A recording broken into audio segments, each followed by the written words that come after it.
terasa dekat ketika kita jalan sehatnya berjamaah, bandingkan kalau kita jalan sehatnya sendirian. Ya Bu ya, insya Allah ada keberkahan, ada kebaikan, ada kenikmatan di saat berjamaah. Begitupun ketika kita hari ini kumpul setahun sekali dengan acara milad, niatnya pengurus KSBM adalah dalam rangka untuk menjaga semangat, supaya semangat kita berjamaah dalam urusan ekonomi selalu terjaga. Begitu Bu ya, selalu terjaga staminanya, pengurus juga semangatnya terjaga, anggota juga semangatnya terjaga. Insya Allah dengan kita menjaga semangat ini, maka insya Allah keberkahan akan selalu datang dari pintu langit dan bumi untuk kita semua. Amin ya Allah ya Rabbal Alamin. Mungkin tadi kan kalau dari Pak Heru awalnya agak panjang ya. Kalau sekarang mungkin kita kan ya KS, kalau misalkan kita bilang KSBM, Bapak Ibu di sini bisa jawab sholat berjamaah dahulu, ekonomi berjamaah kemudian. Siap ya Ibu? Latihan dulu. KSBM, sholat berjamaah dulu, ekonomi berjamaah kemudian.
KSBM siapa yang punya?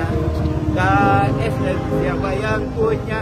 Yang punya RW 15.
Izinkan kami pergi berjuang di bawah lembaga KSBM. Majulah, ayo maju, raih tujuan. Maju! Hidup berkah tujuan kita yang akan kita harapkan bersama. Walau kulit terpanggang di medan juang, untuk agama kita terus berjuang. Bisa, ya bisa, kita yakin bisa hancurkan semua rintangan. Kikis habislah mereka, musuh agama. Wahai jamaah baik mukmin dan anggota KSBM, pasti hidup berkah tujuan kita sejahtera serta bahagia. Saya bisa, kita yakin bisa hancurkan semua rintangan. Kikis habislah mereka, musuh agama. Wahai jamaah baik.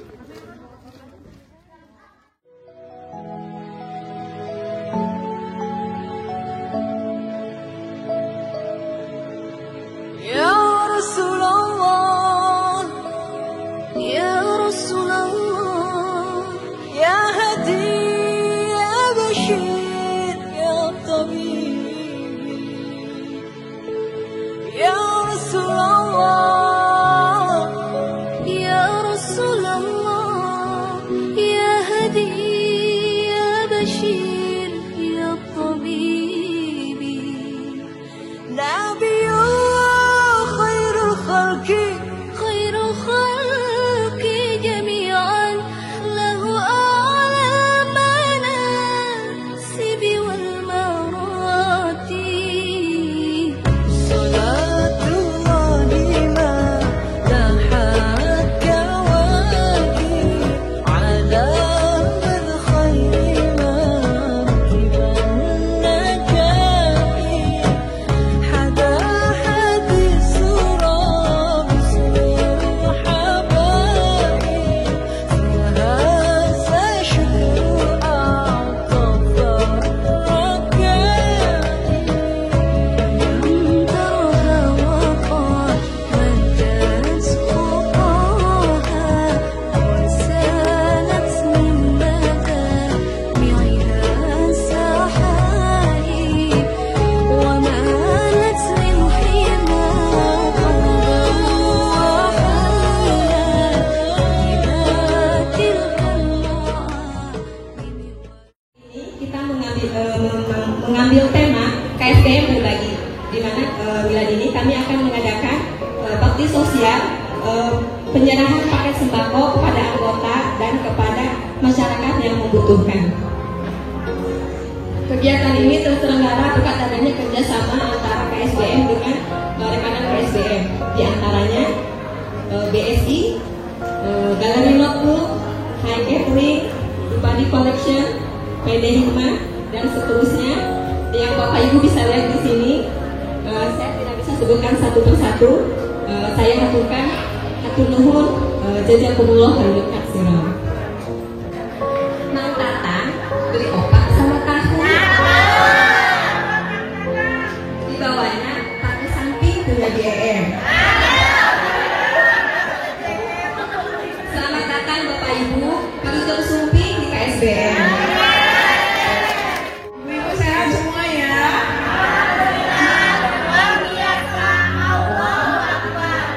Alhamdulillah. Bismillahirrahmanirrahim. Alhamdulillahirabbil alamin. Wassalatu wassalamu ala asrofil anbiya'i wal mursalin ala sayyidina Muhammadin wa ala alihi wa sahbihi ajmain amma ba'du. Koperasi Konsumen Syariah Baitul Mukmin yang sampai hari ini anggotanya punya 600 lebih ya. Alhamdulillah luar biasa. Semoga Koperasi Baitul Mukmin semakin maju, semakin sukses dan dapat banyak berperan aktif dalam mewujudkan kesejahteraan dan kemakmuran di wilayah RW 15 maupun sekitarnya. Dan saya atas nama Kepala Desa memberikan apresiasi yang setinggi-tingginya kepada Bapak RW 15, Bapak RW 15, anggota ataupun pengurus Koperasi Baitul Mukmin. Semoga Koperasi Baitul Mukmin akan menjadi motivasi dan percontohan bagi RW-RW yang lain yang ada di Desa Jati Egra. 9 KSDM anu Pak 40 lamun dina sakola kelas sabaraha ieu teh masih di SD KSDM teh masih di SD tapi masih di SD hebat subhanallah punya abdi terserang Bu abdi terserang kondisi KSDM anu aya di RW 15 nyata produk nate kahiji aya fashion. Nah, fashion teh Bu pakaian anu biasa ibu-ibu resep. Ibu-ibu mah kan usah kali teh hiji bayu we meulian baju nya. Resep ibu-ibu nya mangga daripada normal alhamdulillah nya. Daripada urang ayeuna meser ka Geria dari meser ka Jogja nya mending kene potensi anu aya di koperasi urang di PCR sabab prinsip koperasi mah dari oleh untuk dari masyarakat oleh masyarakat untuk masyarakat dari anggota oleh anggota untuk anggota terus deh tadi mana ada koperasi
saya hormati, saya tidak akan lama. Yang pertama, saya menyampaikan salah satu ayat, A'udzubillahi minasyaitonirrajim, Bismillahirrahmanirrahim. Fadhkuruni adzkurkum washkuruni takfurun. Sebelum ke artinya, saya berdoa mudah-mudahan ibu semua lupa yang pernah mendengar ayat ini, sehingga tidak bosan. Kalaupun salah, saya tinggal dikoreksi oleh Ustadz yang berdua ini, Ustadz Aji dan Ustadz Ilyas. Mereka lah nanti yang akan memberikan tausiah yang aslinya. Kalau saya hanya sebatas mengulang yang tadi telah disampaikan oleh Pak RW di BSC. Baik, lagunya tadi Pak RW kalau tidak salah Oma Irama. Frekuensi serang abdi.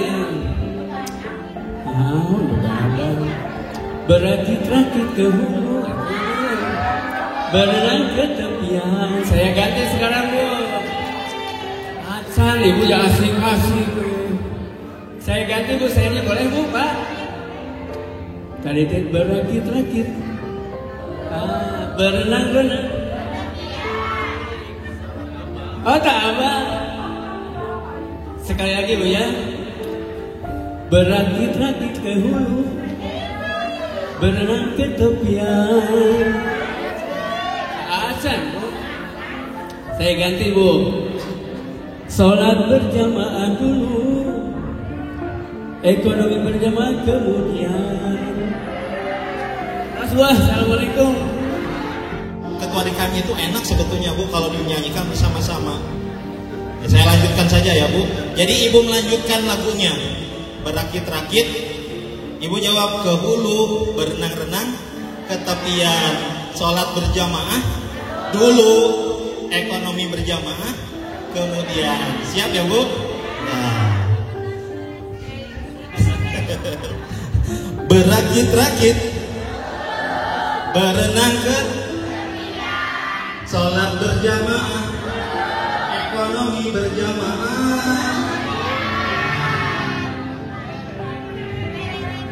Ya, dua konsep ini sebetulnya dalam Al-Quran ada di dalam satu ayat Bapak Ibu sekalian, yaitu surat Ali Imran ayat 103. A'udzubillahi minasyaitonirrajim. Wa'tasimu bihablillahi jami'an wa la tafarraqu. Sudah pernah dengar ya? Wa'tasimu bihablillahi jami'an. Berpegang teguhlah kalian kepada tali agama Allah. Wa la tafarraqu, jangan tercerai-berai. Artinya kita harus berjamaah ketika memegang teguh agama. Terutama intinya agama itu adalah sholat. Makanya tadi temanya itu sholat berjamaah dulu. Maka ekonominya juga harus berpegang teguh kepada aturan Islam. Apa aturan Islamnya? Bukan sistem ekonomi yang ribawi, tetapi sistem ekonomi yang bagi hasil. Itulah yang ada di dalam koperasi, terutama koperasi syariah Baitul Mukmin. Sehingga dua konsep ini akan sangat luar biasa kalau kita laksanakan, amalkan dalam kehidupan sehari-hari. Menjalankan agama tetap dengan ilmu. Artinya kalau kita bicara tadi cukup atau mungkin dalam bahasa lain qanaah, sebenarnya ada ilmunya. Seringkali kita walaupun punya harta yang sebenarnya cukup, jadi tidak cukup salah satunya karena kita tidak punya ilmunya. Untuk apa? Untuk mengelola uang kita.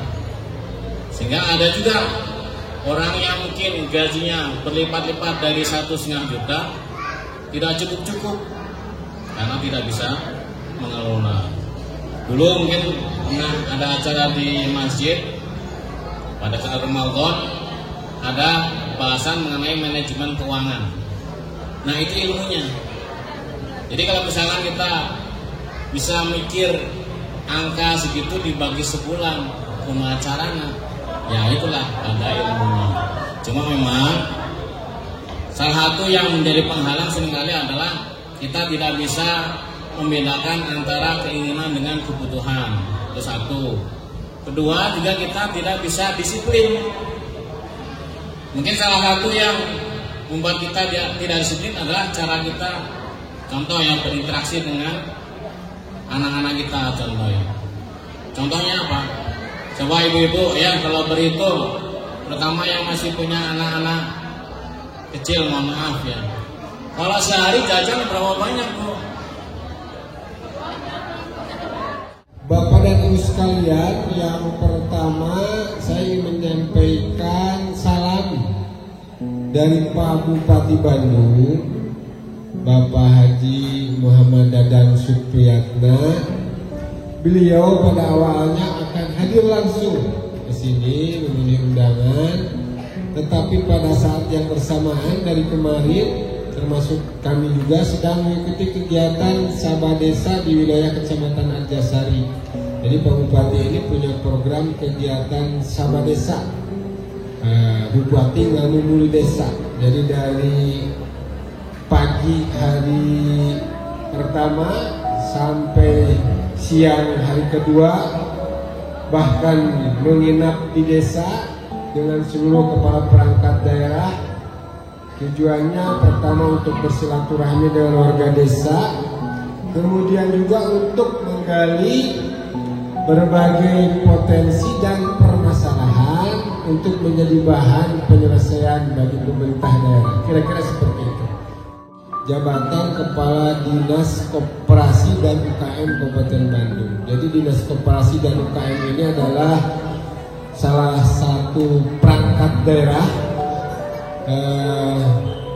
bawahannya bupati lah, kira-kira seperti itu, yang tugasnya adalah melakukan pembinaan terhadap koperasi dan UKM di wilayah Kabupaten Bandung.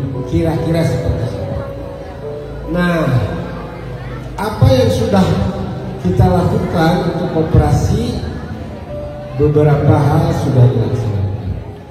Dan untuk koperasi syariah Baitul Mumin, Ibu Nia ya, ketuanya teh ya, Ibu Nia, Ibu Kurniasi. Nah, pertengahan tahun ini koperasi ini menjadi salah satu koperasi terpilih yang mengikuti kegiatan inkubasi koperasi. Apa itu inkubasi koperasi? Ini adalah sebuah terobosan yang dilakukan oleh Dinas Koperasi UKM Kabupaten Bandung untuk menggali potensi pengurus. Kedua, menggali potensi usaha yang dilaksanakan oleh koperasi. Nah, alhamdulillah luar biasa nih koperasi syariah Baitul Mumin ini. Jadi di database saya itu sudah ada, di Diskop ada data anggotanya sudah kurang lebih 600-an yang saya tahu.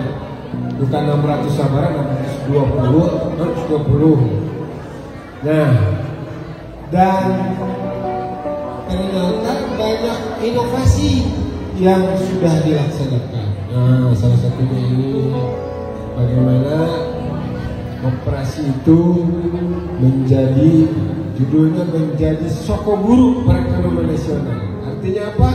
Nah, kebutuhan warga terlayani. Untuk apa? Untuk kesejahteraan anggota. Dan pada akhirnya nanti untuk kesejahteraan masyarakat. Nah, saya sangat tertarik dengan jargon operasi Baitul Mumin.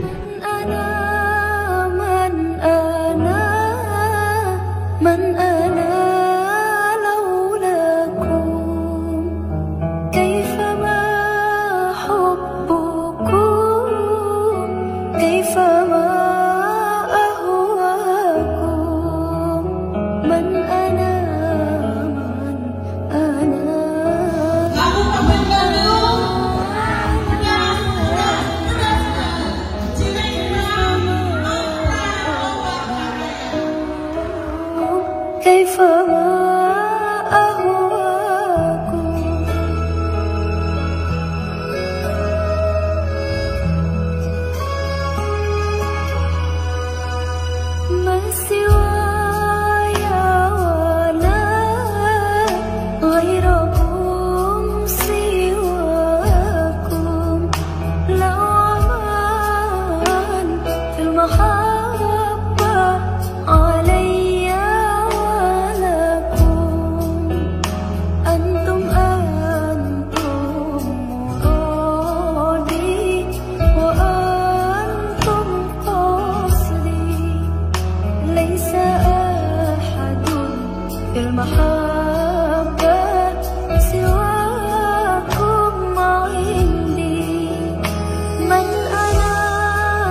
Kalau yang kosong nanti kita isi lagi.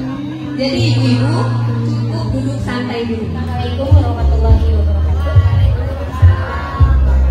Kebetulan saya tertarik ya Bu, insya Allah mau mendaftar. Cuman pengen tahu dana maksimalnya berapa ya? Betul. Ya, jadi gitu ya. Jadi di sana nanti kita menyesuaikan. Mama Dela ini punya tempat ukurannya berapa meter, ya kan? Nanti mau usahanya kayak minimarket gitu ya, kayak KSDM gitu.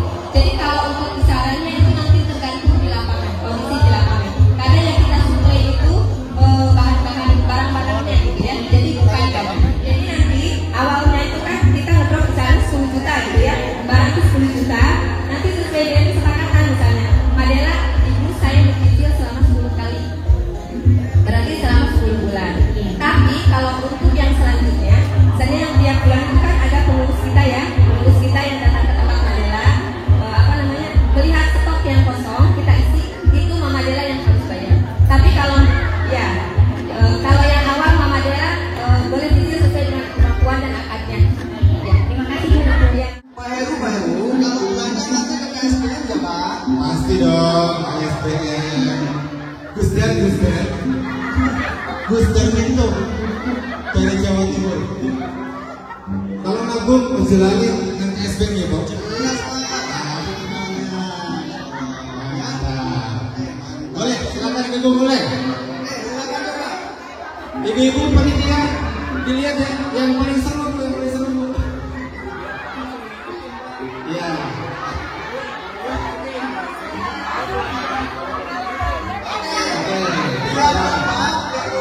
Ikutin saya ya. Ibu-ibu kalau belanja ke KSPM ya.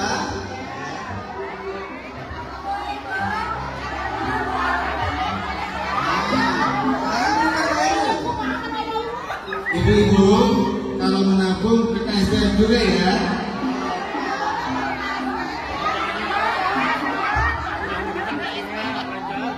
Tahun depan semuanya naik haji. Allah.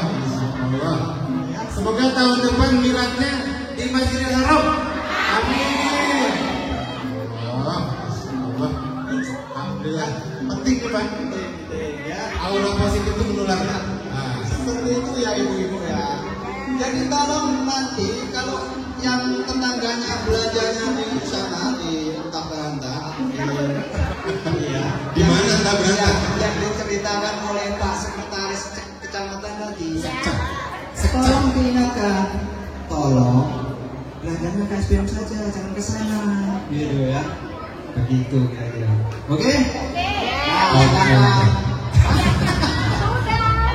Saya Siti Jenab dari RW 11.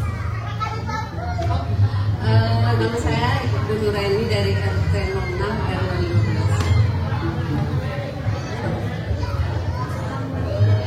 Ibu Saiti Zainab dari RW 11, Ibu Murfasa dari RT 6 RW 12. Alhamdulillah.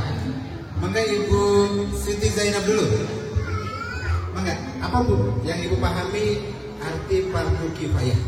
Fardu kifayah itu adalah suatu perbuatan yang bisa diwakili dengan salah satunya, tidak usah semuanya. Beda dengan fardu ain. Kalau fardu ain harus dengan sendirinya, kalau fardu kifayah bisa diwakili. Contoh mengenai Fardu ain apa? Fardu ain apa? Kegiatannya apa? Kegiatannya contoh kalau belajar Al-Quran, belajar tajwid itu fardu ain. Baca Al-Quran harus dengan belajar tajwid itu fardu ain. Kalau fardu kifayahnya? Kalau fardu kifayahnya contoh dari RT 1 ada yang sakit, yang menengok dari RT 2 satu orang udah cukup. Gugur semua kewajiban. Gugur semua kewajiban. Ya, tapi pahala tetap yang ini. Oke, baik. Baik, kita tampung dulu jawabannya ya. Ibu Murfasa. Sebetulnya pada dasarnya sama ya. Kalau fardu kifayah itu fardu yang diwajibkan untuk semua. Jadi maksudnya kalau misalkan di suatu tempat ada yang meninggal tidak dilaksanakan perawatannya, berarti semua warga itu kena dosanya. Tapi kalau misalkan ada satu warga yang bisa mewakili mengurus jenazah itu, berarti semua kena dosa. Baik, jawabannya betul Bu. Betul. Contoh fardu kifayah menurut Ibu Murfasa apa?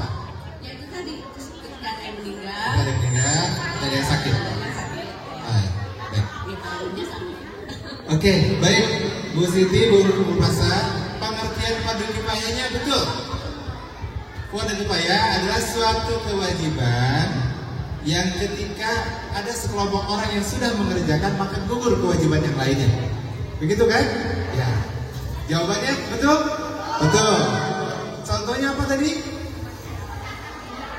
Pengurusan jenazah, ya. Kemudian apa lagi? Tengok orang sakit. Baik. Ibu, sebelum saya menjelaskan, Ibu dapat hadiah dulu. Bu Ketum, Bu Haji, voucher belanja 50.000 ya dari Galeri Notebook. Yang Ibu rasakan aja ini, Mbak ya Bu ya. Jadi bukan cenah, tapi yang Ibu rasakan selama 7 tahun ini. Ibu juga kan pengusaha, ya, pengusaha kuliner. Ya Bu ya. Ibu, apa manfaat hadirnya KSBM selama 7 tahun ini? Alhamdulillah ya Pak, selama saya menjadi anggota KSBM sangat dimudahkan sekali. Setiap hari saya kalau beli bahan-bahan untuk mengolah bubur seperti gula aren, terus gula putih, belanja sayur, nggak susah. Terus kalau anak saya beli makanan kecil, snack, kumpul Pak di KSBM. Harganya gimana Bu? Alhamdulillah sangat murah sekali. Bersaing ya? Ya. Ini bukan promosi ya, ini dari langsung ya Ibu. Yang aktif tuh Pak sekali. Iya. Selain itu apa Bu kira-kira? Alhamdulillah dengan adanya KSBM, punten ya Pak ya. Sangat dimudahkan sekali kalau misalnya kita ada kebutuhan apa seperti laptop gitu ya Pak, terus handphone. KSBM sangat membantu. Termasuk motor, modal loan ya Pak ya, saya kena musibah, tapi alhamdulillah udah lunas. Alhamdulillah. Tapi kalau akhir tahun dapat tambah nggak Bu? Dapat SAU, ya. Alhamdulillah. Alhamdulillah. Kita Padar, ini testimoni dari anggota KSBM yang juga pelaku usaha, insya Allah. Tepuk tangan buat Bu Nenek, semoga sukses terus usahanya bersama dengan KSBM. Gimana Bu ya? Ada nilai zakatnya Pak? Betul ada. Berapa persen Pak? 2,5% Pak. Kemarin ada kenaikan jadi berapa? 10 apa 5%? Jadi 5%. Sama untuk masuk ke kas DKM Pak. Iya, kas DKM. 5%. Jadi dari SAU kita Bu Yanwar, SAU kita itu 5%-nya Bu masuk ke kas DKM Baitul Mumin untuk kegiatan kemakmuran masjid. Tepuk tangan dulu ya. Terima kasih Ibu, mudah-mudahan jadi ladang amal pahala, Allah membalas dengan berlimpah pahala dan diberkahkan rezekinya. Amin. Kemudian Pak DKM ada lagi Pak. Dari SAU kita Bu 2,5% dimasukkan ke UPZ Baitul Mumin. Pak Dar ketuanya. Masya Allah. Dari UPZ ini Pak DKM ada beasiswa pendidikan Pak ya, ada bantuan modal usaha Bu ya, dan berbagai macam kegiatan lain, diantaranya kontribusi dari ibu-ibu. Begitupun kas DKM Pak ya, kegiatan kemakmuran masjid setidaknya 5% dari SAU masuk ke kas DKM. Jadi ada beberapa hal sehingga barangkali inilah Allah menjanjikan bahwa bagi laki-laki yang banyak terzolimi oleh istrinya, mungkin begitu ya, mungkin nanti di surga katanya akan disiapkan 70 bidadari. Luar biasa ya, karena tidak ada keterangan yang menerangkan istri yang soleha di surga mendapatkan 70 bidadari. Ya. Baik, sekarang saya ingin menyampaikan Bu, apa sih perbedaan laki-laki dan perempuan? Pertama, kalau bercermin, perempuan senantiasa apapun di hadapan cermin dia akan merasa tubuhnya tidak langsing. Sementara laki-laki setiap di hadapan cermin, walaupun dia perutnya bunting, dia akan tetap merasa dia paling tampan. Itu yang pertama. Yang kedua, kalau perempuan bertemu perempuan, yang dia lihat adalah luarnya, kerudungnya, bajunya, tasnya, slopnya. Tapi kalau laki-laki bertemu dengan perempuan, yang dilihat adalah dalamannya. Mengerti ya? Saya tidak perlu jelaskan. Baik. Ya, berikutnya. Ini boleh dikritisi ya Ibu ya. Berikutnya, Perbedaan laki-laki dan perempuan yang paling ketara adalah di medsos. Kalau perempuan dia update status, pasti akan banyak yang komen. Beda dengan laki-laki, kalau update status tidak banyak yang komen. Karena laki-laki itu tidak mengomentari laki-laki lagi, gitu ya. Tapi kalau perempuan siapapun bisa komen, itu luar biasa. Oke, yang berikutnya, perempuan dan laki-laki ini mohon maaf ya agak dewasa, tapi itu hanya mengutak hati saja. Laki-laki dia selalu ingin walaupun dia tidak selalu siap, tapi perempuan selalu siap walaupun dia tidak selalu ingin. Saya tidak perlu menjelaskan. Baik. Iya. Nah, baik. Ibu-ibu, konon katanya ya, di dunia ini ada 3 tipe manusia. Ya. Yang pertama, banyak bangsa atau bangsa negara banyak bicara tapi sedikit bekerja. Itu bangsa mana, Bu? Banyak bicara tapi sedikit bekerja. Itu bangsa India. Orang India itu banyak bicara tetapi bekerjanya sedikit. Ya, filmnya coba lihat, di penjara saja dia masih joget-joget di penjara, gitu ya, nyanyi-nyanyi. Karena memang banyak bicara. Kalau ibu ke pasar baru, di lantai 3, lantai 4 itu toko busana, pemilik-pemiliknya orang India. Yang tadinya tidak mau beli, kalau perempuan dihadapi oleh pemilik orang India, pasti mau jadi beli. Kenapa? Karena dia pandai bicaranya. Oh ibu, ini bahannya bagus Bu, ini baru keluar Bu, segala macam. Ibu tertarik, kemudian ketika dia pesan 2 meter, maka dia menyuruh orang kita, dia 2 meter. Dia pergi lagi. Dia banyak bicara tapi sedikit bekerja. Yang kedua, bangsa yang banyak bekerja tapi sedikit bicara. Itu bangsa mana? Bangsa Jepang. Ya, orang Jepang itu bicaranya hai sedikit sekali, tapi pekerjaannya luar biasa. Sehingga lihat kendaraan yang ibu pakai hari ini pasti merek Jepang. Kenapa? Karena banyak bekerja sedikit bicara. Berikutnya, banyak bicara banyak bekerja. Bangsa mana? Amerika. Amerika itu bicaranya hebat, bekerjanya juga hebat-hebat. Pertanyaannya, Indonesia masuk ke bangsa yang mana? Ada yang tahu? Ternyata bangsa Indonesia banyak shopping, banyak traveling, walaupun dompetnya kering. Luar biasa.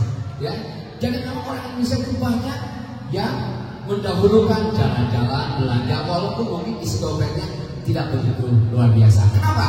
Yang ini berkaitan dengan tadi yang disampaikan oleh Pak Haji. Ada 2 hal dulu yang perlu kita perhatikan.